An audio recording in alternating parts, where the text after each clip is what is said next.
Call এসেছে। কি হয়েছে? মা, বাবা আর সুরেশ কাকু বলছে ওদের বাংলাদেশে পাঠিয়ে দিবে। बांग्लादेश ही बंगाली के लिए सही जगह है। আমরা শুধু এখানে বাংলায় কথা বলেছি মা। গরিব বলে পুলিশ বলছে আমরা বাংলাদেশি।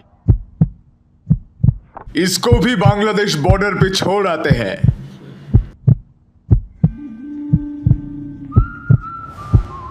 এবার কি হবে মা? তোমার চিন্তা কিসের মা? ঈশ্বরকে ডাকো, আর ডাকো তাকে যিনি এই বাংলা তথা দেশের রক্ষা কর্ত্রী।